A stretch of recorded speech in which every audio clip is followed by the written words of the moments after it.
What's going on, everybody, and welcome back to the Canadian Football Fanatics YouTube channel. And thank you guys for tuning in to another BC Lions post-game report. Folks, it has been a while. We had a post-game report victory to talk about, and the BC Lions were able to do so tonight, beating the Montreal Alouettes 21-20 with a walk-off field goal in Montreal. As we saw all the hype going into the game, the BC Lions just simply do not lose in Montreal. I believe they have I believe it was going into the game 4-0 in the last 4 tries. I believe it's up to now 5-0. I think 7-2 or something like that, dating back I think to 2015 or 14. I believe was I heard the stat on First Now this week. The BC Lions, for whatever reason, have a ton of success, luck, whatever you may want to call it, in Montreal, and continue to do so tonight, getting a much needed victory after a 3-game skid. The BC Lions get back in the win column and kind of steady the tide a little bit. I feel like the boat and the ship was rocking a little bit.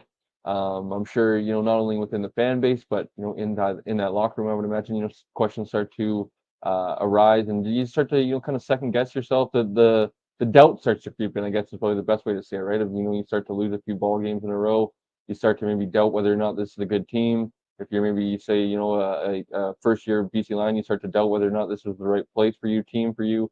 And everything, every little thing, I believe is the Bob Marley song is not going to be necessarily all right with a victory, but things definitely get a lot better after a victory. So as always, folks, going to be, try to do this in under an hour here tonight. We'll see how we're able to do so. Unfortunately, I am seeing a little bit of technical difficulties once again. I believe it is through the Instagram platform and the StreamYard relationship of some third-party difficulties going on that we're unable to stream right now on our Instagram channel. So no worries, we are up and live on our YouTube account. So hopefully you guys are tuning in on YouTube. As always, if you guys are tuning in on YouTube, please be sure to like the video down below. Comment, feel free as we are live to comment in the chat, as well as you can comment afterwards if you guys are tuning in and taking this in afterwards. Hopefully tomorrow we get some more listeners that are enjoying a nice, not only Victory Sunday, but a Victory Monday as well. So comment down below, comment in the chat. We'd love to interact with you guys. I already saw Q-Man was in here pre-show. And of course, most importantly, guys, subscribe to the channel. When you guys subscribe, press the notification bell. You guys get notified every single time we upload a video or go live, like we've been doing the last few post-game shows. So without further ado, guys, I think we can get into business, and that is talking about the BC Lions 21-20 victory over the Alouettes in week number 5. So as I mentioned, much needed for the BC Lions, as they had a 3-game skid going into tonight's game. And I don't believe I tweeted it, but I was in the middle of tweeting, 1-4 isn't a death sentence by any means, but it's definitely something that you kind of have to turn around now and start to get some momentum back in the right direction going forward. There's not kind of getting to 1-5, getting to 1-6. You're not, the Winnipeg Blue Bombers last year, whatever they were, 2-6 or 1-5, whatever they fell to, is the one-off situations that happen in the CFL. Is anomaly maybe the right word, or kind of maybe a little bit too far, but like I mentioned, one-off situations of teams that are capable of doing it and can do it, but don't commonly happen from year to year, right? So I think the Lions getting into that hole wasn't something that you want to do. But that being said, it was kind of looking like that was the situation the Lions were going to be in, was the 1-4 hole if they were to lose this game tonight. Getting late in the fourth quarter, I definitely did tweet of like, it just didn't seem like the bounces were going the BC Lions way through about 50 minutes of the game. I would even argue a little bit more, 55 minutes of the game, up until kind of that late Berryhill touchdown drive. It just felt like the ball wasn't bouncing their way. A couple times Montreal Alouettes fumbled the football, and the ball was bouncing all over the field, and the Lions aren't able to come up with any sort of momentum changing plays throughout the game. That was much kind of a slowed down kind of, I don't want to say that kind of both teams were kind of having a little bit of trouble is just being able to, I guess, execute in the scoring situations and on second down and stuff like that. But um, at the end of the day, I guess let's kind of get back into the game a little bit more. And before I get into the positives, folks, because we will get into a few positives tonight, I feel like we should start with a few of the negatives. That's where kind of the game started by the BC Lions with another slow start once again. The Lions have done that in all 5 of their games this season, even in the season opener versus Edmonton was a tough first half of the game versus Edmonton in that season opener. And then the other 3 losses were pretty much non-existent. BC Lions showing in the first half of those ball games. I want to say like throughout the first 5 games, like I question whether Lions even have scored like 10 points in the first quarter. It's been very ugly offensive execution, I guess is maybe the way to say it, in the first quarter. And unfortunately, the Lions kind of somewhat flipped the script for 4 or 5 plays to start the game. They come out being able to start with the football. Rourke ends up leading them down the field into some scoring position. I believe they're just outside the red zone, 30-ish yard line of Montreal. And we'll talk about it in a little bit when we get into some positives in Nathan Rourke. Not only passing the ball on that drive, I believe he only actually had 1 completion on that drive, but was utilizing his legs, weaponizing himself as the athlete that he is, and being able to hurt the defense in that way. Like I said, we end up getting the ball into Montreal Alouette territory, scoring position, and a ball that Nathan Rourke would definitely like to have back. He just slightly left it inside on the corner route to Keon Hatcher, who it was tight coverage, but I think a good ball, a ball that Nathan Rourke's definitely capable of throwing, is able to be dropped in there for a touchdown. That being said, as I mentioned, and I know they did mention on the broadcast of later in the game, the BC Lions decided to go away from I believe it was a 50-yard attempt field goal, and they did mention a kind of a stiffer breeze or kind of the wind thing possibly into the decision not to kick the field goal. I wonder if maybe the ball kind of hung up there a little bit. Regardless, that's a ball that Nathan Rourke's definitely gonna wasn't able to wait for post-game media availabilities or anything like that yet, but I would imagine if he is asked, a ball that Nathan Rourke would like to have back, because it was just slightly left inside. I would say a foot or 2 to the right, closer to the sideline a little bit.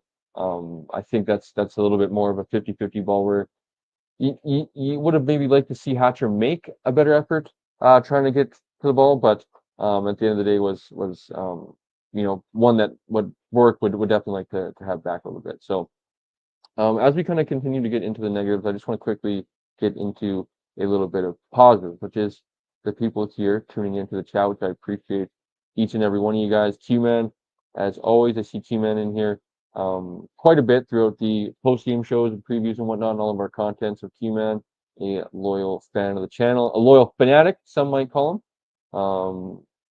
We have a few other guys here in the chat as well, which I appreciate all you fellows tuning in. At the end, I was clapping every drive. We didn't take a penalty. Yes, we're definitely going to get into that. We'll transition to this here in a little bit, talking about the negatives, talking about the penalties for sure. Kelsey, appreciate you. Awesome channel. Appreciate all your support. Guys, for all that are tuning in right now to the live show, if you guys aren't, the numbers are there, so don't lie. Hopefully you guys are subscribed. If you guys aren't, please do. Over 75% of people that are consuming our content remain unsubscribed, so subscribing to the channel, guys, would be greatly appreciated. If you guys are enjoying all of our content, please subscribe to the channel. And like I mentioned, press the notification bell. You guys get notified every single time we go live or upload any sort of content here on the Canadian Football Fanatic YouTube channel. So we also get one in here. Also, just happy we don't have to watch Masoli again. Yes, I tweeted that throughout the game as well. Of I believe it was the first half when I tweeted that of points are definitely hard to come by at that point in time, but it is night and day compared to watching the execution that Jeremiah Masoli was putting out there the last few weeks. So we have another one in here. Cheer proudly, guys, and the clock controversy is moot. The toy catch took 3.4 seconds. I agree. I know. I believe it's Alan friend of the channel on Twitter, a fellow Islander as well that I enjoy going back and forth with, and have actually interacted with a few times. An actual Argos fan, but a BCer, so he supports the CFL. But was going back and forth on that as well. Of he mentioned of it was a blessing, I guess, for the BC Lions that the Montreal West defender touched Katoy down. But I believe the rule is that if you do give yourself up in that situation, the clock will stop once you hit the ground. And I know it's kind of like a gray area when maybe you hear that rule, but it's kind of one that I don't want to say it's common sense, but one that the officials can kind of, judge with some context, right? Of, nearing the end of the game, the Lions are trying to get into field goal position. They aren't comfortable with the ball being at the 50-yard line and trying to get a little bit closer for Sean White, who, being Mr. Automatic, he makes all his field goals, but is getting a little bit up there in age, so maybe doesn't have quite the distance he once had, and having to get a little bit closer for him, you kind of understand that Jevon Katoy is giving him up in that moment, and is easy one for the officials to kind of get some assistance from upstairs. I believe the CFL Command Center maybe kind of chimed in of, nope, it was all good. He was making sure he gave himself up with plenty of time on the play. And I also see a few comments in here from Tanvir, I believe it is. Gary Peters' reliability right now. Yeah, we're definitely going to talk about that in a little bit here. Q-Man also mentions last 10 years, you can down yourself, get on ground, pat turf. Yes, I agree. One that I was, going to jokingly kind of tag, Dominique Grimes from a few years ago when we played the Winnipeg Blue Bombers at home for, what at the time was the number one seed in the West Division, I believe in 2022, if I'm not mistaken, or no, it actually was 2023. It was with Vernon Adams Jr. at quarterback. One that the BC Lions, if they win that game, in this situation, if, Dominic Grimes goes down, like Jevon Katoy did, and is able to get Sean White on the field, who knows what might have happened in that playoff run. The Lions would have probably end up winning the Western Division and hosting the West Final that season.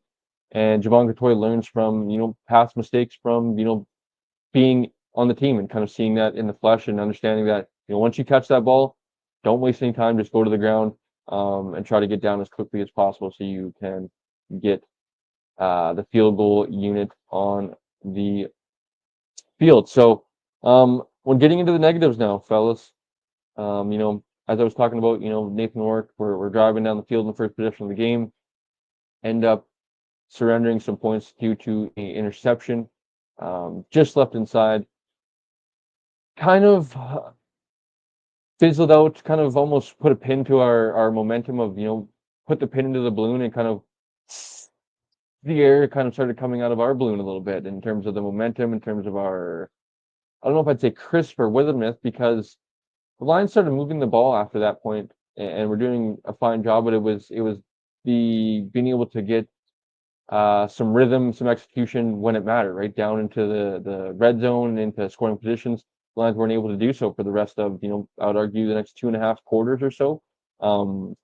Nathan Rourke was moving the football, and we'll talk about him in a little bit, like I mentioned. But when talking about the negatives, and you could argue this is kind of what also hampered the offense of, they were moving the ball, they were having some fine execution. I wouldn't say good execution, but fine execution.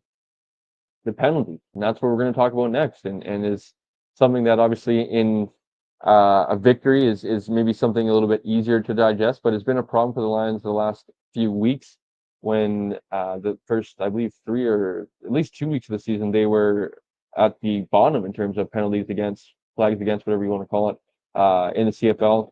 Now the past 2 weeks they've been pretty penalized, and it's been something that has been, hampering them. Last week was crucial in terms of, taking points off the board.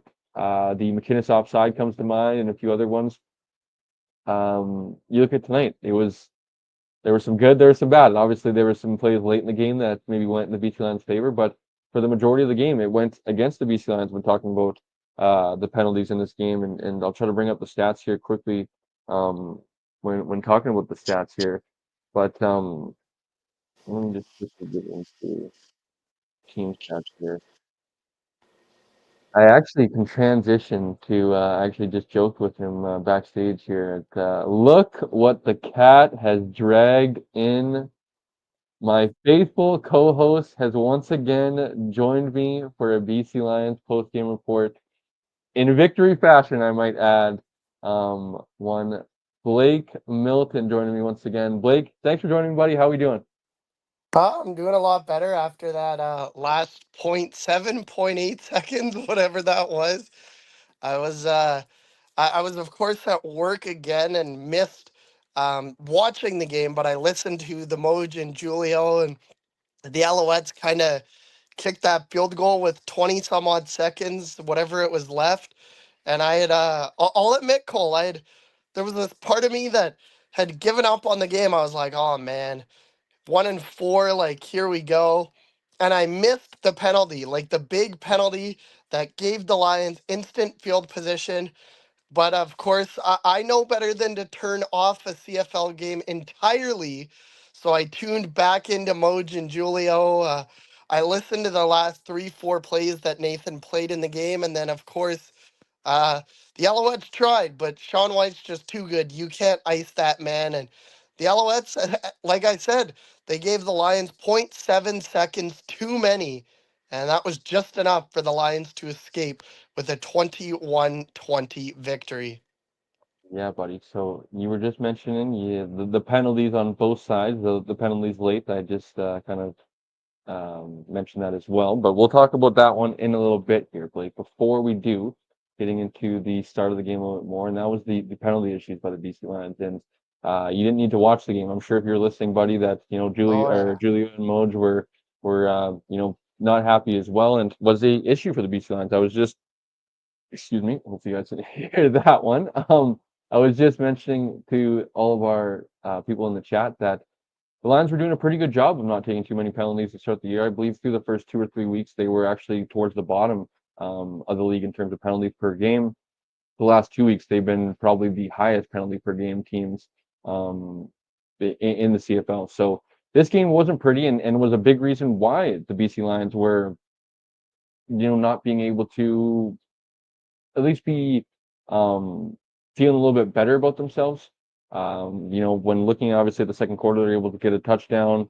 They're able to make things look a little bit closer. But what should have been a halftime, arguably lead or at least tie game for the BC Lions if it wasn't for the penalties because of how well they were executing on offense. Um, and I think that without those penalties, I think they would have been able to at least get into, field goal range, get at least opportunities to score a few more times in that first half, and would have, as I mentioned, at least put them in the lead or potentially would have been a tie game at halftime. It kind of just felt like a little bit almost like same old BC Lions of the past few weeks going into halftime of, basically self-inflicting wounds, beating themselves in a sense. It's kind of the kind of tone and things that I were kind of writing down going into halftime that I kind of wanted to chat about on the post game here tonight. But obviously, with a win, kind of things get a little bit more turned around, and those aren't as maybe big, I guess, in the grand scheme of things after a victory, but still things that need to probably get better when talking about the Lions. I don't want to say, as contenders or anything like that, Blake, but as a bigger picture, and obviously every team in the CFL wants to win and wants to be a contender.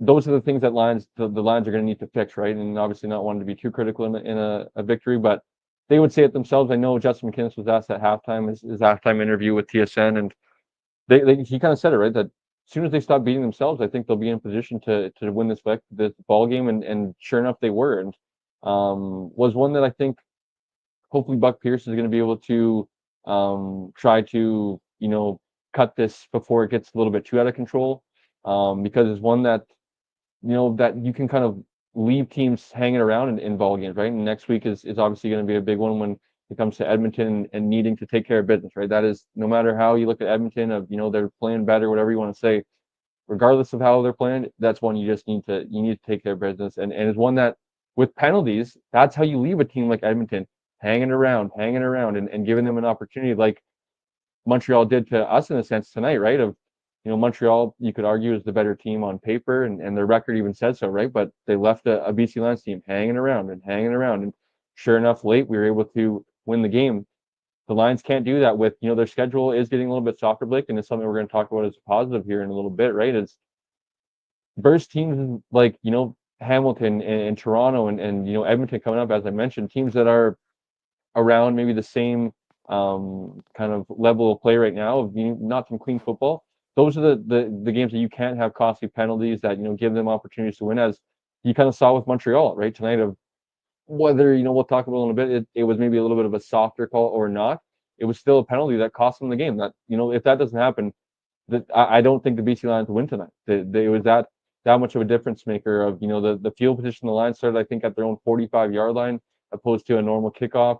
Who knows where they might have started at that. So one that needs to be cleaned up for the Lions. But at the end of the day, when you're watching film tomorrow or Monday and it's a victory opposed to a loss, and they're feeling even more shittier about themselves, it's going to feel a lot better going to the film room at 2-3 opposed to 1-4, and you have this cloud almost hanging over your heads of like, man, like what the hell do we need to do to get a victory, right? Where they, the silver lining would have been today if they lost, of like, wow, they played like pretty decently offensively, right? Like they were executing, they just couldn't score when it mattered because of some of those penalties and some of those issues.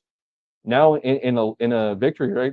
I think that's the best opportunity for Buck Pierce to obviously, you know, congratulate his team, but also be able to, somewhat be an asshole on film tomorrow, right? Of like being able to like point things out and being able to say like, guys, like this isn't good enough in terms of like a Grey Cup winning team, right? We need to be better in these areas. We need to clean up these mistakes and stuff like that. So I think is a good thing for the BC Lions in a victory. So what were your thoughts, Blake, of listening to the game on the radio of the penalty troubles that the Lions were going through throughout most of the game? Oh my gosh, Cole. It was infuriating as a fan. I know I texted you last week when I when I wasn't able to make the post game show and said that with or without Nathan Rourke, like they're not necessarily a bad football team, but they're playing bad football. And it was like the same problems were happening again. Like it was like it was almost like I was listening because of course I was working last week as well. Wasn't able to watch last week's game either. And it was like I was listening to the exact same game. Like the Lions had a chance. They scored a touchdown late in the second quarter that was taken off the board because of a penalty. The other team gets the ball back, and they end up scoring a touchdown that was aided by not one, but two pass interference penalties by the BC Lions on second and tens. And both plays, the defense would have been off the field to boot.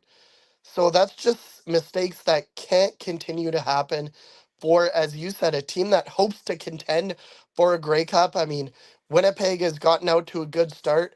Calgary, the big surprise on Thursday night, they've gotten out to a really good start. Saskatchewan on their bye, they're 4-0. Like, you just can't have those mental mistakes against teams like Montreal when they have their starter. Like, let's also call a spade, Cole. If Davis Alexander is in this game, is this a game that the Lions win? Like, I don't think it is with the way they played.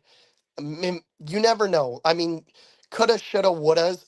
You don't know for sure, but I think there was some plays where MBT allowed the Lions back into that game, and one of those plays was that 17-point turnaround that I know you talked about in the Saskatchewan game.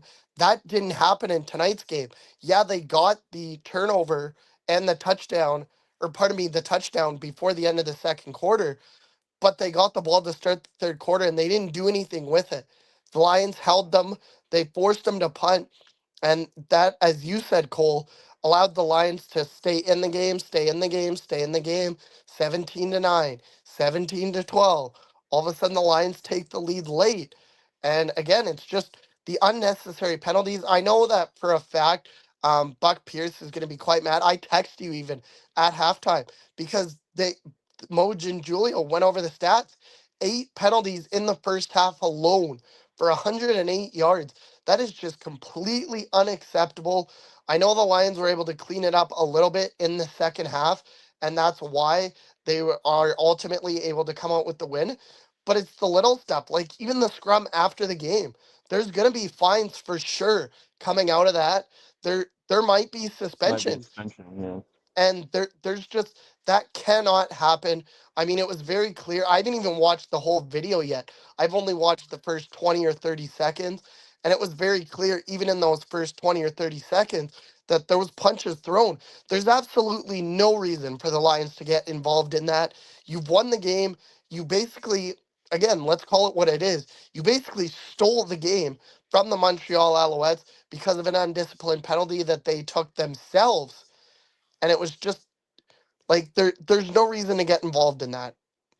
Yeah, for sure. When, like I mentioned, kind of trying to find a silver lining for this, Blake, or maybe just the perfect phrase to kind of sum this up is, at the end of the season, Blake, they don't ask how, they only ask how many, How right? many?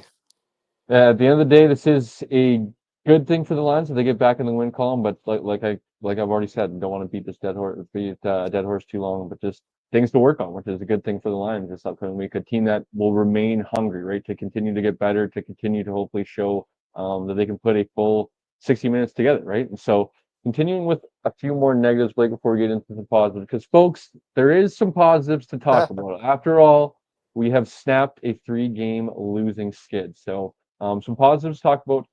Don't worry, we will be chatting about plenty of positives. I shouldn't say plenty, but a few positives anyways.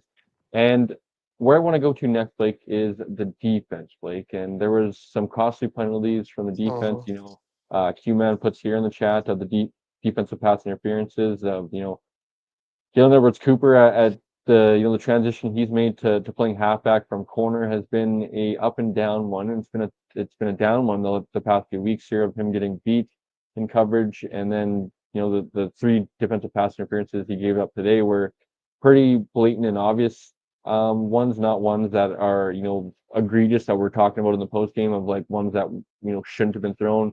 Gary Peters is a guy that we're unfortunately gonna have to have that conversation here that in a second here, Blake. But the defense I think is a tough one, Blake, because last week I somewhat went to bat for them as well, and in some ways I'm gonna go to bat for them tonight. That I didn't think that they played necessarily bad, but the bad part about this is like when defending them the last few weeks, I haven't been able to say they played good, but I've defended them and saying they haven't necessarily played bad outside of the run defense last week. The run defense was absolutely horrible versus AJ and the Saskatchewan Roughriders defense. This week wasn't much better as Sean Thomas Erlington was pretty productive in his carries, but when I kind of want to defend them last week maybe more specifically of last week, them being on the field for 30.5 minutes is absolutely just unacceptable by the offense not being able to stay on the field Yeah. first and foremost. That's why, as I mentioned on the post game last week, of like you're wondering why come the end of the third quarter and the defense has hands on hips and the heavy breathing and they're starting to rotate more and more is because they've been on the field for so long that night. Tonight was a little bit different one where they were giving up some bigger plays and stuff like that, and um, I just think that they also have been giving their team opportunity to like hang around. They've been giving a few like big stops throughout the game, which is like I think why I've been wanting to give them a little bit more credit. That being said, like you go back and obviously like stats don't tell the full story, right, Blake? So like you obviously got to kind of tie in the stats to actually watching the game. Like McLeod Thompson, I believe he was like 5 incompletions, I think, on the day. Like he kind of essentially did what he wanted. He felt pretty comfortable after last week. I know a lot of people we talked about on the weekly show of like people were like kind of like what the heck, and that's why I went towards picking Montreal this week because I thought he would look a little bit better, which he did look a little bit better, but he wasn't a game changer, right? As you No, for smile sure. there, but which I'm Because I okay. picked up a game on you. I know I'm okay losing the game and in BC in a BC win, that's for sure. If it was the other way around where I lost the game in a BC loss, it would definitely be much more of a bummer. That being said, Blake, when you look at, when talking about the defense, right? Held McLeod Bethel Thompson under 200 yards, so that is a win in that sense, right? But when you look at, as I mentioned, not 6 incompletions, but McLeod Bethel Thompson 15 to 23, so it was pretty productive throwing the ball. Was a lot of completions, the ball was hitting the ground a lot, right? So the offense was able to execute somewhat. And then you look at the touchdown interceptions, 2 touchdowns for MBT, 0 interceptions given up.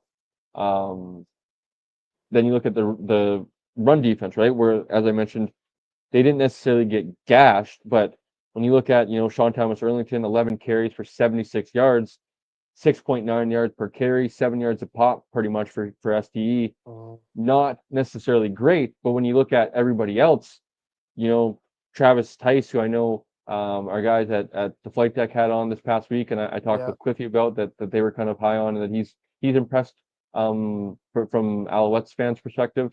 Um, he was pretty quiet. 7 carries for 21 yards. Caleb Evans and his short yardage duties, 3 carries for 14 yards. MBT Well, he and did two come carries for in nine. for the 2 plays when MBT got hurt as well, but He did. But when you look at adding the rest up, like pretty much, just under 120 yards or something like that on what is it, 23 carries, like not bad, but not like I kind of said, it's an unfortunate thing to say of like I wish I could say it's better, but it's not bad, it's not good, right? It's kind of almost it's in that like it's muddy middle. mediocre. Like, It's almost like comparing them to the Canucks, right? Like where they're not bad enough to be fully like, rebuild, but they're yeah, not good enough to be a Stanley Cup contender. it's kind of what we saw right in the offseason. Where like they weren't bad enough to go in a different direction, like multiple positions, right? We saw, TJ Lee was kind of the only name that kind of left the fold, right, Mhm. on defense, right? They weren't bad enough to totally clean house, and they weren't good enough to, I feel like totally run back everybody. They brought in, Kameka Ture along the defensive line, at linebacker with Micah Alway, right? A few, tweaks here and there. Deontay Williams, I'd have to mention him. Robert Carter's been another one of like they couldn't completely stay the same because they weren't good enough to stay completely the same, right? But when talking about the negatives, Blake, unfortunately, we got to do it, Blake, and there's been one that you and I have both. I know as much as it pains you to say it, buddy, me as well. You and I have both been, I wouldn't even say defenders because he's been as elite as they come in the CFL and arguably the best corner for the past, half a decade, or you could even say the last decade. Um, Gary Peters, Blake. I think Yeah, the decline has started to come. Unfortunately, I don't want to say that he's cooked because I know that that's probably the narrative and the maybe the trendy word that the kids like to say.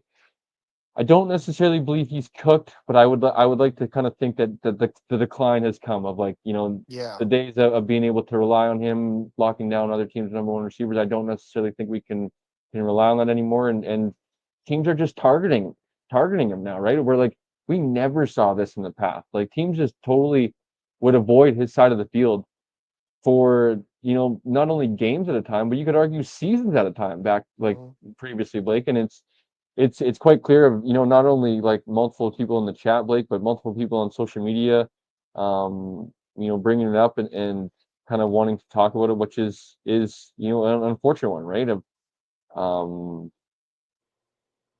gonna be have to kind of one that is a difficult one, Blake, because I think teams like maybe Winnipeg, and I hate to kind of maybe relate it to Winnipeg, but they're just kind of I think the easiest comparison of teams that I feel like stay good. They are almost like they had that saying of like being 1 year too early rather than 1 year too late. And I think the Yeah. Lions have an opportunity this maybe this offseason to kind of be 1 year, on the right side of things rather than maybe trying to run it back with Gary Peters next year. And because he's Gary Peters, I think love Gary Peters for everything that he's done in the BC Lions organization. I would argue that he's possibly like a Ring of Honor type guy. Like Yeah. I would think right of how long he's been in the organization and is going to be a very cherished alumni and I imagine he'll be around at games and stuff like that in the future. Um, I think if things continue to go the way that they do, through 5 weeks, obviously we're not through an entire season. We're not even to Labor Day yet. So who knows what could happen We're not after even Labor through a Day? quarter yet, but Yes, exactly. that's next week. But So things could change. But that being said, Blake, if things kind of continue the way that they do, I think that the Lions' best option is to kind of maybe go in a different direction next Mhm. offseason. As much as that is a I would shitty, I would argue, Cole, not to cut you off, but I would argue if you get to even Labor Day or a week or two after, and this is the same Gary Peters that we see, I would argue that even maybe then, especially if you're in a playoff race, I mean, hopefully this win catapults the Lions and they somewhat turn it around from their early season losing streak. But if they're like in a playoff push or a push for a home playoff game, hopefully first in the West, and this is still the Gary Peters we see, I would almost make that move then.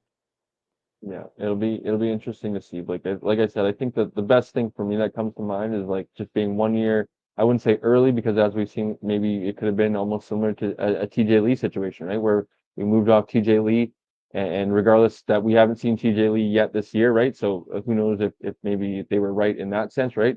Maybe I know TJ Lee actually did. I don't know if you saw Blake a little bit of stirring the pot on Twitter pregame. He retweeted the little like the motivational video that the Lions put out there, and I know he was kind of a focal point in the video and put that he I believe I don't know if he put I can't wait to be back on the field or something along the lines of being on the field soon I with a saw little bit that. of a eyes emoji. So I'm curious of what that means, but as I mentioned of like Gary Peters and TJ Lee, maybe they were right of moving off of TJ Lee when they did. Now that we're seeing what we are from Gary Peters, maybe they should have done the same thing with Gary Peters as well. Like I said, folks, we're not even through a quarter of the season, so things have time to change. Gary Peters has, the opportunity to go down the back half of the stretch of the season and turn it around and be able to be the Gary Peters that we've known and loved for the past, as I mentioned, almost a decade. It's just a one that's going to be a tough pill to swallow because of course we can call for the move and to call for the switch, right? But as I believe the saying is, the grass isn't always green on the other side. Just because we want to see an upgrade of the position doesn't mean that we move off Gary Peters in the offseason and we bring in, say, Joe Schmo. He's going to come in and be able to play better, or he could play worse, right? Like He could, that's yeah. just that's just the reality of things, right? So it's the risk that comes with a move like that. But I think just of what we saw, I think it's unfortunately that kind of decline with an older veteran player, right? Of all the years that he has, that step. Once you kind of lose that step, it's kind of you start to like almost like, man, I used to be able to break on that football. I used to be able to knock that pass away. I used to be able to hang with that receiver, and it's just some of the things that like you can almost tell like he's one step slower in some of those areas, and it's been a weird thing to get used to through the first month of the year, Blake. So um, I think that kind of wraps up negatives, and I think we should get into some positives here, Blake, to kind of end the show and hand out some game balls before we get out of here, buddy. So I'm talking about the positives, Blake. I think there's no other place to start than one Mr. Nathan Rourke. Mr. QB1.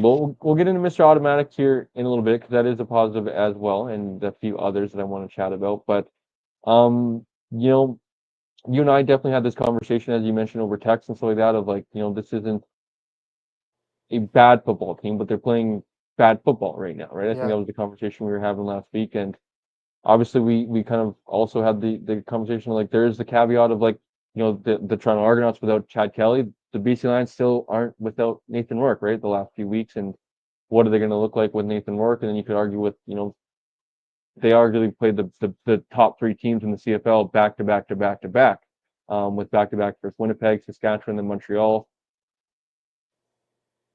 Man, I tweeted during the game, man, was it ever glad to, I Oh yeah. tweeted at halftime. It was, points weren't coming at a premium, but was it ever nice to just watch an offense be executed by Nathan Rourke after, I hate saying it, but after watching a Jeremiah Masoli-led Oh. offense for the past few weeks and Oof. how tough sledding is probably the nicest way to put it. Um, it was just nice. As I mentioned in the first half of like we were executing and being able to move the chains, but the penalties were keeping us out of scoring position. Nathan Rourke, I believe in the first half was like a fairly put up a fairly good stat line, and obviously the stats don't tell the whole story. But when looking at the end of the game, Blake, 22 of 36, 350, one touchdown, one interception. Obviously the touchdown interceptions, And the rushing touchdown as well. yes, forgive me, Blake. I'm glad that you mentioned that as well. 8 carries, 43 yards, and a touchdown. He weaponized himself on the ground and was able to utilize that multiple times throughout the game. So, Nathan Rourke, when he's healthy, Blake, I know we've had this conversation plenty of times. I'm not telling you anything that you don't know, Blake, but I'm very high on Nathan Rourke. It's just the scary fact of that this team depends on him so Oh yeah. flipping much, Blake, and you know, when talking about how much the BC Lions depend on Nathan Rourke, I would argue that there's no team that depends on a player more than the BC Lions depend on Nathan Rourke. Yeah, I And would agree. you could argue that whatever you want. Davis Alexander. I would even argue actually against that, of that we saw examples of, say, that you want to say Chris Streveler is the most dependent, or that he means the most to his team. We saw a Chris Streveler-led team beat the BC Lions without a Zach Collaros. You want to argue that a Davis Alexander is the most important player to his team? I would disagree with that, because obviously we've seen the Alouettes lose the past 2 weeks without Alexander, but they are much better team than they are the best team when it comes to as a team collectively, Mhm. defensively, offensively. They are the best team on paper. I know obviously games aren't won on paper and stuff like that, but you can tell that Davis Alexander, or with or without him, obviously with him, they are much greater. But with, say, an MVT, if Davis Alexander was to go down to a season-ending injury, is able to, I would think, keep them afloat, keep them competitive. They're not going to be the same Alouettes that they are with Davis Alexander, but they're not as reliant as the Lions are with Nathan Rourke. As you know, if anything happens to Nathan Rourke, the Lions are absolutely screwed, They're and that's just cooked. that is just calling a spade, if we're being completely honest. And it's not one that I hate to kind of discredit the rest of the Lions as a team, because there's a ton of talent on this Lions team and a lot of good young players and a lot of players that are showing out as pretty good additions as first year Lions. As I mentioned about guys like Robert Carter and Deontay Williams, and guys that have been nice additions to the Lions this offseason. It doesn't mean a damn thing, as we saw the last 2 weeks, without Nathan Rourke, because those guys have had good games. Deontay Williams has been playing great the last month of the season to start with his Lions debut coming over from Saskatchewan. It hasn't meant a damn thing without Nathan Rourke in the lineup. The slight negative that I want to transition this into, Blake, when talking about how dependent the Lions are with Nathan Rourke, they need to find a solution with their short yardage package, Yeah. because Nathan Rourke, we can't afford to. He already gets hit being a quarterback as is. There's no need to add to that workload, putting him in those short yardage situations. He's fabulous. He's a weapon running the football. We were just talking about it, but let's maybe just save those hits for him playing quarterback when he's scrambling, utilizing his legs like that, or he's in the pocket and God forbid he's getting sacked. Obviously, we don't want to see that. But let's not even put him in those situations. Obviously, I know it's football, and maybe call me soft, whatever you want to call me, folks. And he signs up to play the game just like everybody else. I get it, but there's no point in risking him, as we saw with Bo Levi Mitchell. I believe it was Jay actually that mentioned this a few weeks ago. Of like, Bo Levi Mitchell gets hurt in a short yardage situation. I believe it was was in the garbage time kneel or something like that for Something Hamilton like that. Yeah. last year. Things happen, man. And lose, like I said, if the Lions lose Nathan Rourke to any injury, we're absolutely screwed. End of story. Point blank finish. There's no Jeremiah Masoli leading this team to any Cinderella stories. And What about Case I, Price? I was just gonna say, as much as I know people want to see him, I don't believe he is the savior either. And when talking about as great as Nathan Rourke looked today, Blake, I am going to be very curious, and obviously we're not going to know how sore that MFer is going to be tomorrow when he wakes up. Is probably going to be pretty sore. When talking about an I would oblique injury agree. that we don't know what it was, whether it was a strain or a torn oblique or not. It's been, I know a few guys in the past in the NFL have played through a torn oblique, but it's one that's not, I would imagine, a nice feeling, especially for No, him. it's not comfortable. No, it's not comfortable at all, especially for him, that the way that he throws as a rotational quarterback, as like we've kind of seen with the nuances of this quarterback. I guess I don't know if it's quarterback science, but like sports science and stuff like that with Rob Williams, and how he throws with the mechanics of his abdomen area and his hip and stuff like that, of putting so much torque and force into it. I guarantee you, Nathan Rourke's going to wake up tomorrow and be sore. Like I only say this to say this, that I compare this in a fraction to what pro athletes feel. But playing junior football and having experience what the feeling like is waking up after playing a football game the next day, Yeah. It's as not I fun. mentioned, it is a fraction to what these guys feel. But I woke up some games and felt like car accident, like being able to move your neck and you're like you feel like you're in the like neck brace and you have to like turn your whole body type thing. Nathan Rourke and professional athletes are at a whole different level. Of those guys are moving at faster speeds. They're bigger. They're quicker. As I mentioned, it's just a whole different game, and you can wake up a lot more sore. As I mentioned, we need to figure this out ASAP, Rocky. Whether it's I don't care who it is, Xander Andrew Horvath, Pearson. Andrew Pearson, for heck's sakes, figure it out because this is not something that Nathan Rourke needs to take on long term for the rest of the season. Because as I mentioned, if he's out, we are absolutely hooped, and all it takes is one hit. We saw it with the one of the plays that he kind of got the defender kind of got broke through. I guess you didn't get to watch it, but you maybe heard Moj maybe mention it of the Lions kind of got stuck in a short yardage situation, and it was basically a defender that came right up the middle and he was unblocked pretty much and hit Nathan basically right away before he was able to surge for the first down. So something that needs to be figured out. Like I said, I don't care who it is, Riley Pickett, freaking whoever.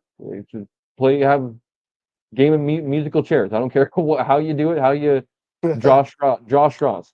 But is one that just needs to be figured out. Nathan Rourke doesn't need to have that on his workload. Because it's a risk that you don't need to play. You're almost playing Russian roulette of what short yard situation is Nathan Rourke going to have something come up on. So, Blake, when talking about Nathan Rourke, buddy, is there any sort of positives that you want to mention before we kind of continue on in terms of the positives? No, I think you covered it pretty well, Cole. Just the fact that it was so, and I will eventually maybe once we get off the post game show here, I'll go back and look at the highlights. But even just listening to Moj and Julio, like it's so nice having QB1 back. I know I sent the tweet out from the show's X account right after the game, that it was that win was for QB1 and kicker one. Like it was just, oh man, a couple of those plays too. I loved Buck Pierce. You could just tell him having his number one quarterback too was so much a breath of fresh air for him as well. As I absolutely loved those run pass options that the Lions did 2 or 3 times during the game, where like Nathan would like race up to the line, stop, and then toss up throw, and it worked every single time. And it was just like it was something we haven't seen from the Lions. It was like that creativity that having your number one quarterback back afforded you. It was plays they probably been working on all year, and they just weren't able to break them out in week one against the Elks, and then in week two, Nathan of course got hurt. So it was just so nice to have him back, and to get him a win just felt that much more sweeter at the end. Yeah, it was an incredibly different feel offensively, Blake, in terms of execution and just as you mentioned, the creativity as well as being able to call some of the plays that you just can't call for Jeremiah Masoli or Chase Bryce when they're in there compared to Nathan Rourke. So, lastly on Nathan, obviously as I mentioned, we're don't need to kind of tell you guys anymore that how much we support him, but before we celebrate too much, I'm just going to continue to let Nathan Rourke do Nathan Rourke things on the field. And lastly, whatever you want to do, cross your feet, cross your toes, cross your eyes, knock on wood. Please, God, keep number 12 healthy because we will see a lot of fun things this year. And that's just as simple as it comes down to. I think Nathan Rourke is going to, as much as I'm sure we'll talk about this in the offseason, as good as it is and as bad as it is, Nathan Rourke just covers a lot of holes that this team has, and Nathan Rourke makes up for them, whether it's good, whether it's bad, whether that makes the Lions be able to be in that tier of the Montreals, of the Winnipegs, of the Saskatchewans is one thing or another as well, something that maybe we'll talk about in future episodes. But to get into some more positives, Blake, as I said, we'll talk about Nathan Rourke plenty. Not wanting to praise him too much because he gets enough praise, as well as just wanting to. I feel like every time I start to like get ready to cash on my receipts, something ends up weird happening. Like last year, the VA ended up starting to end the year, and then he ended up getting hurt this year. So I'm gonna keep it a little bit low key, let him just do his thing on the field, and we'll cash those receipts in when we're able to in a few weeks here, and maybe even come playoff time. So positives, Blake, for me, I called out one Justin McInnis going Yeah. into the preview and just wanted to not even call him out, just wanted to see a little bit more from Justin McInnis. So some plays that we've seen him make in the past, he wasn't making to start the year. With obviously signing a contract extension comes higher expectations, right? And Yeah. at the time of signing the contract extension, I believe he was the highest paid receiver in the CFL. I believe after the Kenny Lawler deal to Hamilton, I believe he dropped down the list a little bit. But if you're going to command that money, you better make big time plays and you better step up on a weekly basis, not just a game that every other game kind of thing. If you're going to demand that type of money, we need you to cash in every game for the BC Lions. Now, where I would maybe eat some crow is probably giving him a little bit of a break of now look what happens when he has QB1. And we saw it in week one a little bit of the execution look a little bit better and the crispness, that connection look a little bit better when he has Nathan Work. So maybe I need to give him a little bit of break of, maybe no wonder he didn't have too much production in the last 2 weeks because Jeremiah Masoli and the offense was just not good, if we're being honest. So one thing that I was very happy to see tonight of, what was his numbers? Like he was over 100, excuse me, 6 receptions, 110 yards, huge impact on the game. He was felt multiple times. He was picking up first downs, big time first downs as well for the Lions on second Yeah. down. So huge job and good job by Justin McInnis being able to step into that role as, I said it last week in the preview, Blake, that why I wanted him to step up this week is because that, I thought, Keelan Hatcher kind of essentially took back that receiver one tag. Like Keelan Hatcher has been playing to that level to start the year. And as sick as that is, as good as that is for the Lions to have, say two number one receivers playing at that level, Justin McInnis needs to almost, take that a little bit personal and be like, man, I'm the younger guy. The Lions paid me to be this number one receiver for the team. I need to do my part. I need to make sure that I'm creating enough, attention and creating opportunities for Hatcher, right? Where Yeah. if Justin McInnis is playing good and the defense is worrying about Justin McInnis, that means Hatch is one on one. That means Berryhill's one on one. That means Katoy is getting one on one, right? So whoever it may be is going off at that time. They just need to continue to do it so that the other guys are being able to, get their one-on-one opportunities, are able to step up when their number is called. So was a good sign that Justin McInnis stepped up today and showed out. And obviously maybe it's not a surprise that a Quebec kid showed up when they went back home. I know it was talked about quite a bit. I don't know if Moj and Julio were talking about it, but I know the TSN talked about it quite a bit with Betts and Bouillot and all the Quebec guys that were going back home, and a few of them made some plays. So what were your thoughts, Blake, on McInnis kind of showing up and maybe on some of the things I'm talking about of maybe just wanting to see some more from him and he stepped up. Yeah, no, I thought it was a really good game. Not just from Justin McInnis, but that whole Lions receiving core. Like, of course, Stanley Berryhill got the touchdown late in the game that gave the Lions the lead that led to the eventually, I guess you can say, led to the game-winning field goal.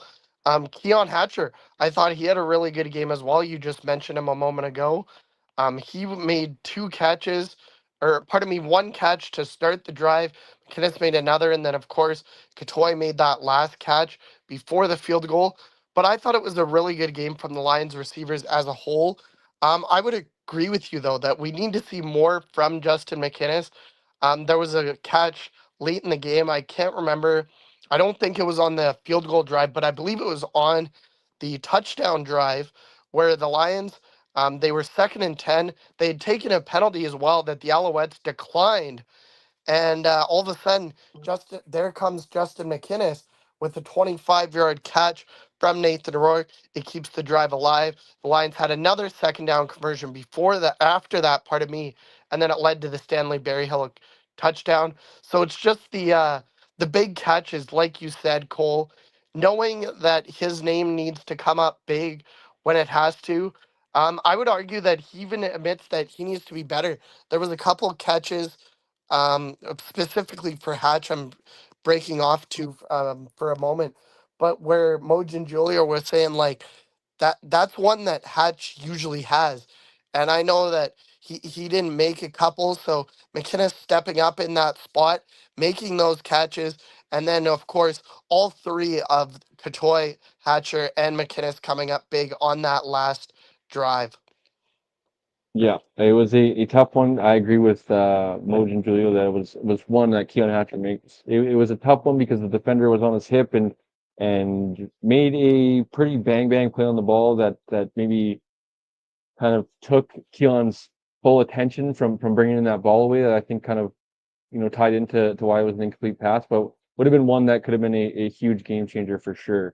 But regardless, Blake, at the end of the day, right, those plays obviously on film, you're able to go back, watch those, and be able to learn from them and stuff like that. But in a win, they feel much better than on Sunday and on Monday. So um, just under an hour, Blake. We've talked about most of it. We're gonna give game balls and kind of just wrap things up here on kind of just a generic conversation to kind of tie things and move things forward, Blake. And where I want to kind of tie this game, I guess, forward is what we've already talked about. When looking forward, though, Blake is the goal that I kind of set for the Lions at I believe was 1-2,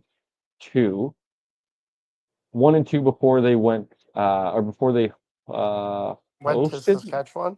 No, before they. Yes, sorry, before they went to Saskatchewan and they went on the road trip for 3 weeks, Blake. I kind of set the goal of be 500, go 2-2, Yep.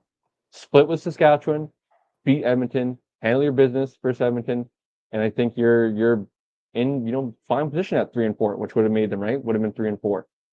Now you're kind of playing with house money the next few weeks, right? And obviously not house money because you're wanting to win all these games and continue to go on a run here to build as much momentum. But now you kind of got that one game out of the way. I'm not gonna. I hate being that guy to because obviously Blake, this is also why I love football. I love professional sports. Professional athletes live for proving guys like us, media guys, wrong. Of in this sense, it's obviously proving me wrong, right? Of I'm the only one that kind of picked Montreal. But as we look at Thursday, all of us pick Winnipeg, right?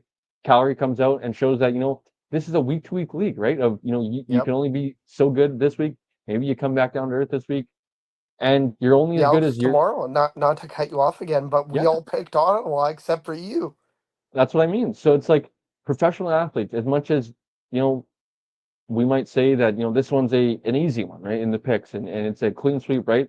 You never can tell. I love the saying of any given Sunday, any given Saturday, whatever you want to call it. Professional athletes lace them up just like their opponents. They believe in their teams, and especially at professional level, right? In high school, in college athletics, it's maybe a little bit different, right? But in the professional sports, those guys are professionals for a reason, right? They're Yep. the best players in their schools and their towns, etc. Right? So they believe in their abilities just as much as the other guys do. So obviously, when it comes to maybe say, the Montreal Alouettes playing Edmonton, 8 times out of 10, Montreal is going to win. But what happens in those other two situations? You never know, right? Say those other two situations, they're in a playoff situation, right? You never can tell when that victory is going to come for a team and what day is your day, right? So um, it's a good thing for the Lions. It's a week to week league, and ultimately they're able to get this victory. But go handle business next week, and that's just I think a victory for the Lions that they've owned the Edmonton Elks over the past Mhm. few years, especially Nathan Rourke. Go stack two victories on top of each other, and then you get Saskatchewan back at BC Place, and that's got to be a winnable game. That's one that now with a victory over Montreal isn't one that's a must win, Blake, right? But a team that just kind of embarrassed you a little bit. I would Although argue it still is though, because that no, that's gonna determine the season series. I would agree with you. I guess I'm just kind of like I guess the narrative after the game Yeah, yeah. is it I isn't get as you.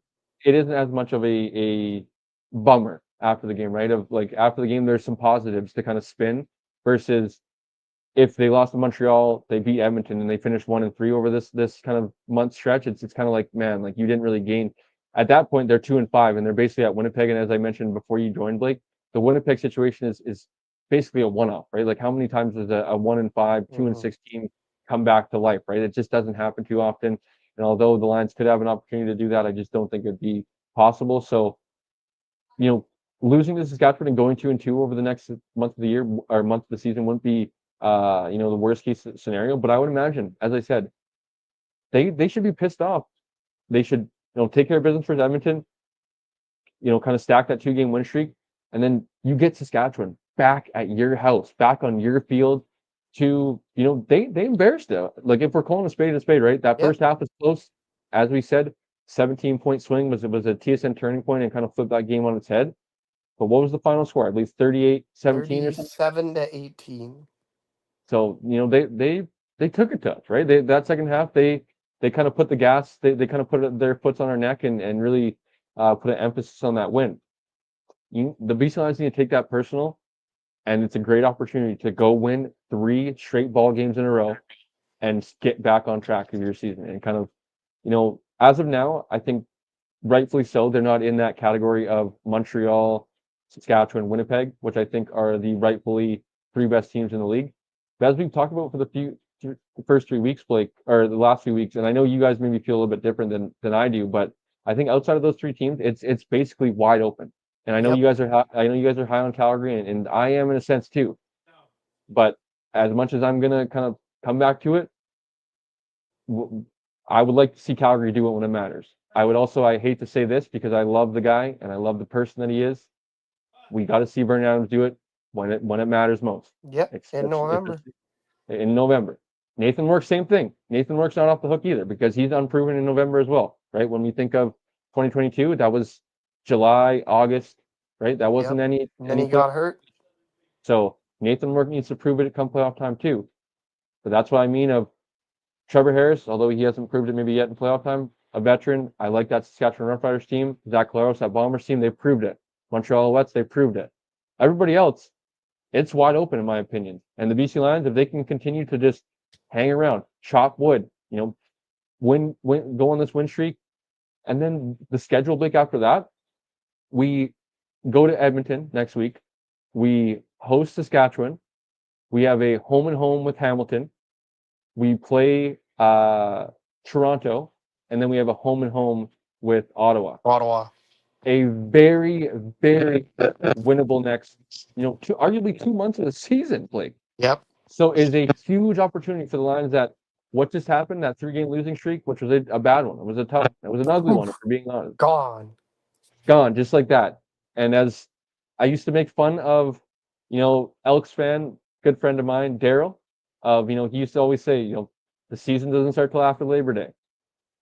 He could darn well be right of, the Lions could, what the heck even happened before Labor Day, and they could be the hottest team going into Labor Day, hottest team going into the stretch of September and October. So obviously, this is still very early. This is only 1-game win, and the Lions need to still, take care of a lot of business in front of them. But this is the step that they need to take of, losing tonight would have been, a pretty big bummer. It wouldn't have been a death sentence, but it would have been just a dark cloud going into next week, and it would have just been a shitty situation of next week would have been a must win. It would have been no room for error, no room for being able to slip versus the Edmonton team. Where now this kind of gives you a little bit of room for error in the next few weeks. Say you lose to a Hamilton team in the home and home with Hamilton, because it's hard to beat a team back to back. That gives you that room for error now. As I mentioned, beating a team like Montreal, you have that room for error. So this is a very gutsy win for the BC Lions, if we're being honest, Blake. A win that, if I'm being honest, right? You kind of checked out. Farhan tweeted that he checked out as well. I saw. I was kind of almost checked out at a point there.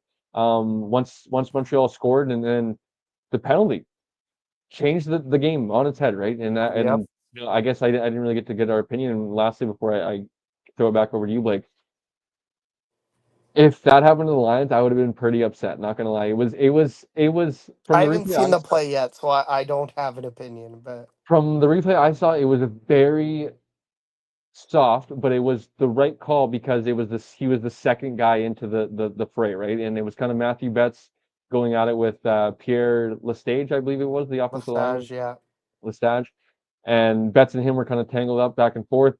It somewhat looked like Betts possibly maybe threw a shove or a punch. I don't know what it was. I don't want to call it a punch because we don't want to get Betts in trouble on the post game show here. Nobody listens to us anyways. It's fine. You never know. Remember Mark Steven told us that Dave Dickinson was listening to the show last year. He was. So you're right. You never know. But as I said, Betts kind of put a hand up into the face or chest area of Lestage, and then Lestage kind of was the second. the Maybe our second man to boy the Nick party. Kowalski on the bus ride back is listening to us. Yeah, you never know. If I was on Instagram, I know the few of the fellows that follow are usually tuning in from time to time. So unfortunately, we're having some difficulties on Instagram. But if it was the other way, like I mentioned, I would have been a little bit upset because it was a kind of a soft call. No punches were thrown. It was almost a shove back by the Stage. But as I said, second man into the pile, and 9 times out of 10, that's going to get called because you're second man into the fray, and the teams or the refs aren't going to want to get let things get too far, out of control. Which you could argue that they did after the game. But that being said, Blake, the BC Lions, buddy, 2-3. They get a heck of a win in It's Montreal. below 500, Cole, but it's a lot better than 1-4. I'll tell you Oh that man, much. it is, and it feels good. And I would hope that these guys enjoy the flight back home. As I Can said to we start the quickly show, give out our game balls though? yes, we can absolutely. As I said, start the show, and as I know, the Lions played into it quite well with all the hype. But the BC Lions just simply do not lose in Montreal. I believe it's now five straight, seven of the It's last six nine out or of something like that. last seven, I believe.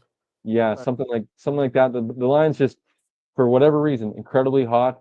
And it's talked about quite a lot of the travel across country, but the Lions don't have any issue with that travel across country to Montreal. They have been on fire in Montreal. So I'll let you go first because I think I know where you're gonna go, and yeah, then I'll give my game ball. But I'll let you go first. I think I know where you're gonna go as well, buddy. So I almost want to steal yours to see if I am right, but to make you right, I I am mean, gonna give I have my two picks, so it doesn't matter. But to make you right, or maybe just a guess where you think I'm going. I'm giving it to surprise, surprise, QB1 returning to the lineup. I think maybe not to steal yours or to just give it in there, but I would want to maybe co-game ball of mine, and I'll leave you to talk about it. But I would say Mr. Automatic would be in there for the running, just for the game winner, being Mr. Automatic whenever he's called upon, um, putting it through the uprights. That being said, Nathan Mork, you know, obviously being I've talked about it quite a bit on this channel, supporter of him, wanting to see him do well, wanting to just shut up a lot of dumb people that are unfortunately CFL fans. Um, I would love for them just to support this guy and accept this guy that is a great ambassador for Canadian football. The more success he has on the field, I understand if it comes against your team, it's not great, and I understand that competitiveness. I want people to remain loyal to their teams, but like when it comes to like people that just are tuning in and have nothing negative to say when they're just watching CFL games, that's the dumb people that I just shouldn't be CFL fans. I was we like, don't have to put a certain someone's. We don't need them in our mentions. I'll say it that way. yes, when you have nothing else better to do, but then just watch the CFL and you have negative stuff to say, it's like, man, just please don't. I obviously everyone has entitled their opinion, but if it's negative, like keep it to yourself or talk about it amongst your friends. Um, I am very excited to see Nathan Moore continue to prove a lot of those dummies wrong, and he had a phenomenal showing outside of the penalties. I think it would have been an even better showing. Yeah. As I mentioned, over 350 yards, one touchdown, throwing one touchdown on the ground, the one interception, which he would say if we were able to check out the media availabilities before, I'm sure if he was asked, he would say he would have wanted that ball back to Keon Hatcher that he just left slightly inside of. Like I mentioned before, Blake, it was 12 to 16 inches towards the sideline. That's a more catchable ball, and who knows what could have happened on that play. So Blake, I'll turn it back over to you, buddy. And where are you going with your game ball? Yeah, I had a feeling you were gonna go with QB1, and with you saying that you were gonna steal mine, I was able to pivot either way because all along I wanted to give my game ball to Mr. Automatic, Sean White. He kicks the game winner. He goes 3 for 3 on the game. And let's not forget, Cole, that it wasn't a gimme kick. Like the play before made it possible. It made it realistic because if Javon Katoy doesn't make that catch, the Lions either have two options, which is throwing a Hail Mary or kicking what would have been a 57, 58 yard field goal. And let's be realistic with Sean White's range throughout his career. Really, like he's never had the strongest leg. He's always been one of the most accurate kickers, but anything longer than really 40, I'd say in the 45 to 50 range, he's never been super great at. So that catch was huge. It was no gimme. It was a 43-yard kick, and he did have the wind at his back, but just like it's so nice knowing that you have arguably the greatest. Or one of the greatest. I mean, I know we've also had Louis in a Lions jersey as well. We had And Paul McCallum as well. McAllen Like too. we've been a kicker heaven for years, but arguably one of the greatest kickers of all time. You know that zero point 0.7 seconds on the clock, you're just able to trot him out. You know the team might have looked nervous on the sideline. Of course, I know we got those sideline shots, but inside they were probably like, "Yep, this is ball game. Sean White's gonna knock it through." And the Lions are going to escape with a 21-20 victory. So just having the mental fortitude of being able to kick that through. I'm sure his wife Raina, his daughter, was watching from their home in White Rock, and I'm sure White Rock went crazy when the former, I believe it was White Rock Rams at the time, knocked that field goal through to win the game for the BC Lions. Not White Rock Rams. I believe it was Big Kahuna Rams Something potentially. big Kahuna, Some, right, right. some something along those lines. But I knew you were gonna go there. I knew because Blake has that Langley Rams blue and yellow bleeding or bias, I guess. But all jokes, Mr. Automatic once again, and even kind of went unnoticed that obviously he did not to any fault of his own, but the blocked extra, was it extra Yeah, he had point a or field blocked. goal? I was Extra gonna point, right? mention that as well. Blocked extra point. Yeah, That Sean Elkman, that big 6'7", 6'9", whatever he six is, eight. frame of his, get his paws on the kick. But outside of that, outside of a block kick, Mr. Automatic doesn't miss kicks. If we're being honest, as you said, it would be maybe a little bit nicer for him to add a couple of yards onto this range. But when you're that automatic within under 50 yards, it's kind of hard to complain too much of. Get him into that field goal range. Big shout out, speaking about Langley Rams, Langley Ram alumni, Javon Toy for catching the ball. I said And, it earlier in the game. Getting, yes, Blake. I said it unfortunately earlier not to twist the knife a little bit deeper. Dominique Rhymes from 2023, when he had the opportunity to go down versus the Winnipeg Blue Bombers, and the Lions didn't would have been the first seed in the Western Division. that year. Learn from past mistakes, and they did.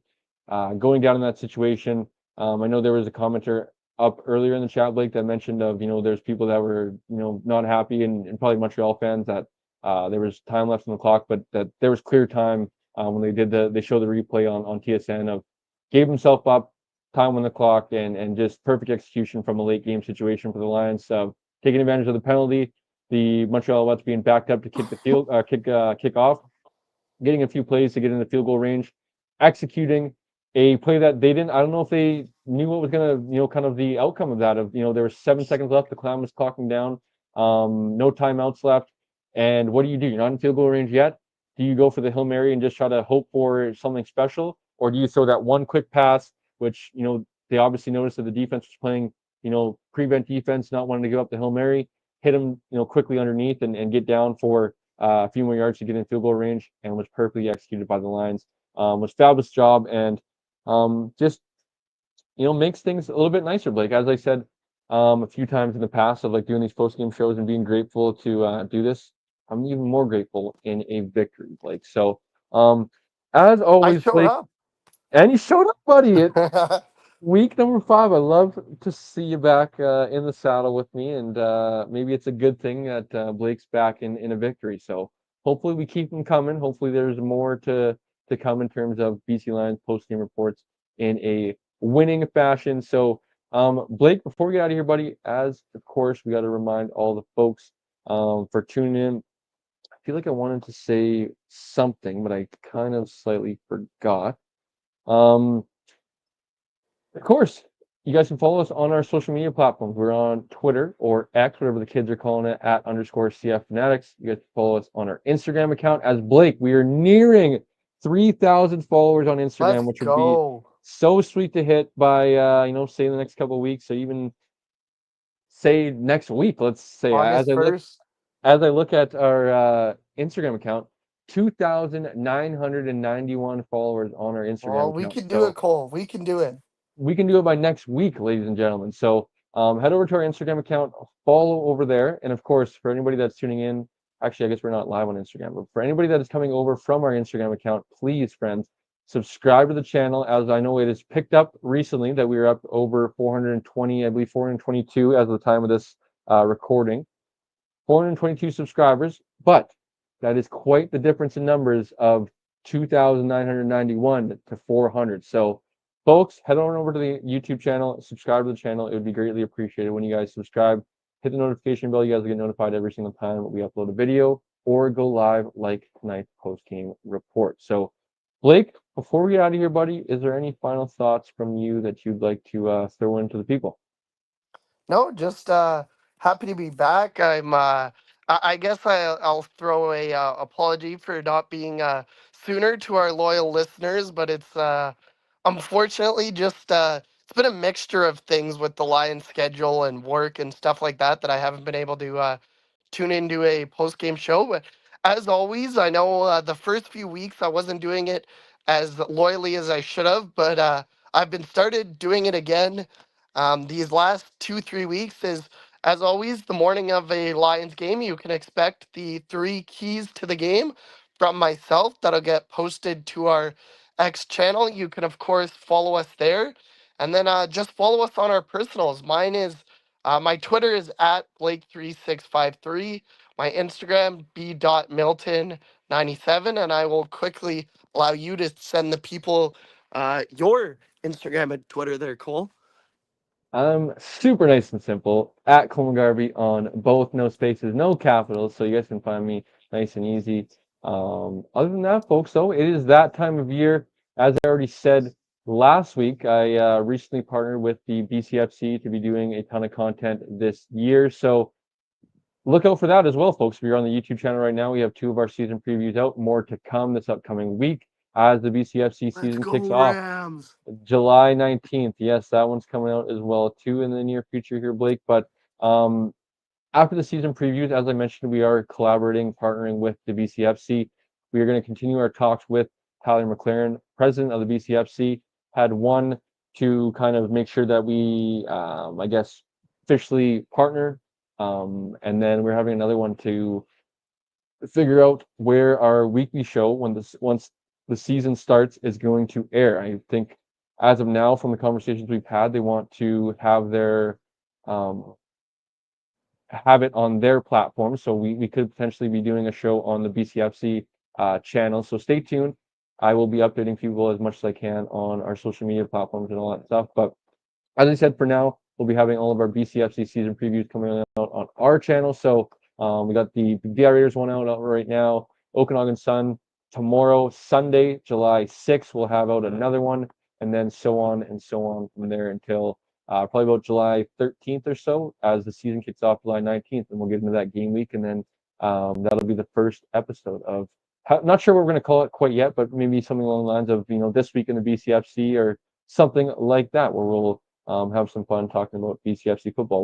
What ties me into that is this being a BC Lions post-game report for all those that are in BC supporting. Get out there and support your local BCFC football teams. Sure. A ton of great talent. As we've seen the last few years of the Javon Toys, Kieran Passance, guys coming straight from junior to the CFL. Obviously, legend Andrew Harris making one heck of a CFL career, arguably the greatest Canadian in CFL history, coming straight from junior. And as we've seen, on shows like Arrow Up, documenting guys like Jacob Bond, Colton Melky, getting opportunities with the BC Lions this past training camp, guys like Colton Melky, who was, I believe, arguably the youngest kid in a CFL training camp last year at like 19 or 20 years old, a guy that's his arrow is only pointing upwards. I know a team like Kamloops, who maybe hasn't as much success on the field, but you're seeing a talent like that, a CFL caliber talent out of Kamloops Broncos game. You look at Jacob Bond up in Kelowna for the Okanagan Sun, was chatting kind of with some of the CFL guys, that kind of do some media stuff, obviously Wiz and stuff like that, of, the debate of who was the, best player in the CFL last year and defensive player. Jacob Bond, there's no debate, I think, going into this year that he's the best player in the CFL this year, the best defensive player for sure. Getting to watch him on a weekly basis would be a treat for sure. And is a guy that was I know talked about potentially even sticking around on the Lions roster a little bit for this year. I know that Coach Travis Miller, I don't know if you want to say broke news or kind of let the cat out of the bag that Jacob Bond's going to be kind of someone on the practice roster. I don't know if it's going to be official. He's going to be on the count as a practice roster member, but he's going to be practicing with the Lions and then playing with Okanagan this year. So it was a cool opportunity for him, and was a guy that went up there as a guy that's pretty new to football. I believe only played football in grade 11, grade 12, then into a CJFL career, still learning the game, and got a ton of rave reviews. Got the feature on Arrow Up, as I mentioned, and just is as I said, something to support if you're a BC football fan and is out there in the many communities, 7 to be specific, throughout the beautiful province that is BC. As I look outside, Blake, and we still have sunlight out, as I know I We see it's getting a do. little bit dark, but another beautiful day out here, buddy. As I said, it's kind of hard to complain. It's even harder to complain when you get a victory tonight, Blake. Like you said, we've said it before.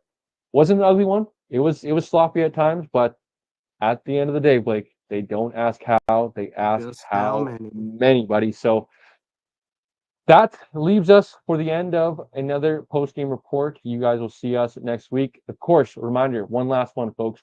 You guys can see all 4 of the fellas, Blake, myself, Coach, and Shane, on the weekly show every Wednesday night on the 13th Man Sports YouTube channel at 6 o'clock Pacific, 9 Eastern time, talking all things CFL football. And then we'll be back next week with a BC Lions preview as well as our post-game report. As always, that does it for Blake and I, and we'll catch you guys on the next video.